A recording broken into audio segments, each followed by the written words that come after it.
My name is Sarah. I am 25 years old. 6 months ago, I moved to a new city for a new job. I did not know anyone here. I rented a small apartment. I worked hard. I came home alone every evening. My boss is named Mr. Turner. He is 54 years old. He is the director of our department. He is respected by everyone in the company. He is also the reason people gossip about me. The first phone call happened on my 3rd day at work. I had just finished eating dinner when my phone rang. The caller ID showed Mr. Turner. I felt nervous. I answered immediately. Hello, Mr. Turner. Is everything okay? Yes, he said. I was just checking on you. How was your first week in the city? I was surprised. We talked for less than 2 minutes. Then he said goodnight and hung up. The next night he called again.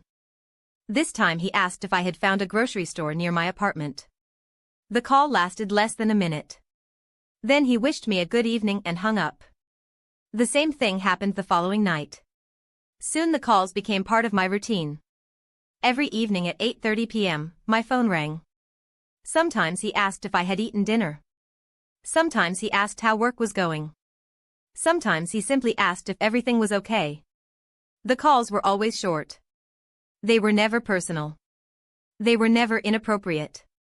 At first, I thought he was just being friendly. Then people at work started noticing. One afternoon, a coworker named Melissa sat beside me during lunch. So, she said with a smile, "How are things with Mr. Turner?" I looked confused. "What do you mean?" I asked. She laughed. "Come on, Sarah. Everyone knows he calls you every night." I nearly choked on my drink. "How do people know that?" I asked. Melissa shrugged. "Offices are small places. People talk." Soon I noticed the looks. Whenever Mr. Turner stopped by my desk, people watched. Whenever he praised my work, people whispered. The rumors became worse. Some people believed I was receiving special treatment. Others thought we were secretly dating. The situation made me uncomfortable.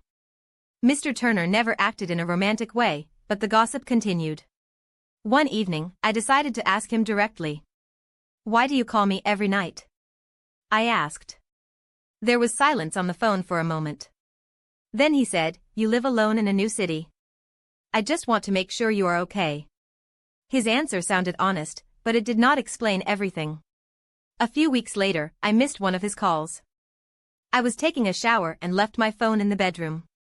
When I came back, I saw 4 missed calls from Mr. Turner. There was also a text message. "Please call me when you can." I felt worried. Had something happened at work? I called him back immediately. He answered on the first ring. "Sarah, are you okay?" he asked. "Yes," I said.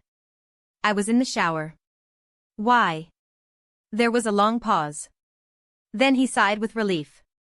"Good," he said. "I am glad you are okay." The next day, I noticed that he looked tired. His eyes were red. He seemed distracted. During the afternoon, he asked if I could stop by his office.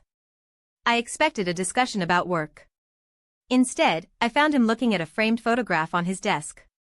The photograph showed a young man wearing a graduation gown. He looked happy and confident. "Is that your son?" I asked. Mr. Turner nodded. "Yes," he said quietly. His name was Daniel. "Was?" I asked before I could stop myself. Mr. Turner looked down. "Yes," he said softly. "Was." Daniel died 6 years ago. I immediately regretted asking.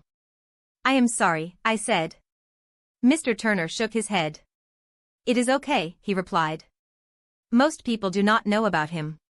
For a few moments, neither of us spoke. Then Mr. Turner began telling me his story. Daniel was 23 years old. He had just graduated from university. He moved to another city and started his first job. He lived alone. He wanted to be independent. At first, Daniel called his father almost every day. Then the calls became less frequent. He sounded tired. He sounded stressed. Sometimes he ignored messages. Mr. Turner assumed everything was fine.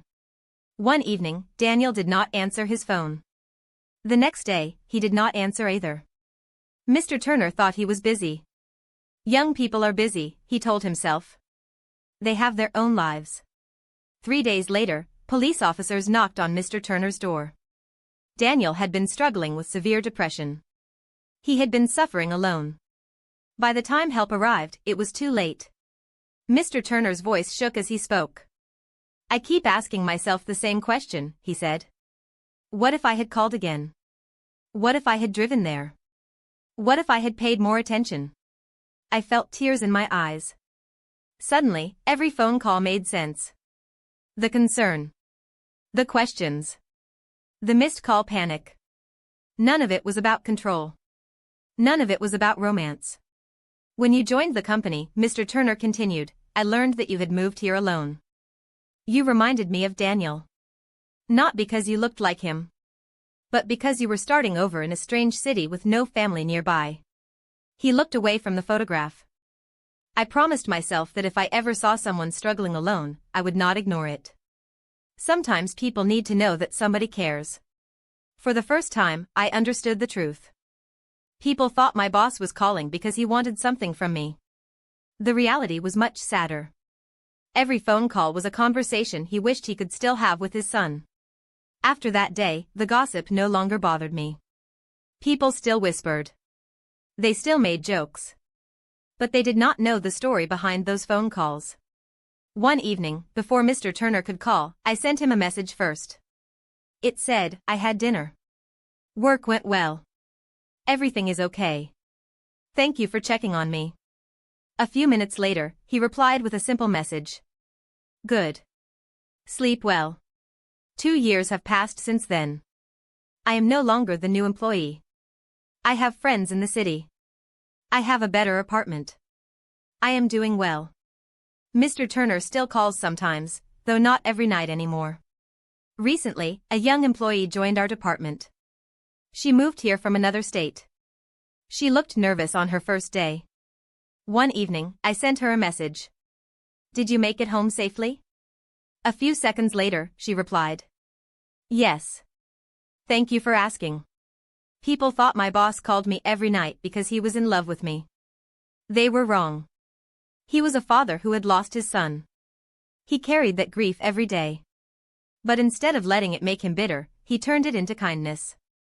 My name is Sarah. And every time I check on someone who seems alone, I think about Mr. Turner, Daniel, and the power of one simple question. Are you okay? If you enjoyed this story, please like, subscribe, and share.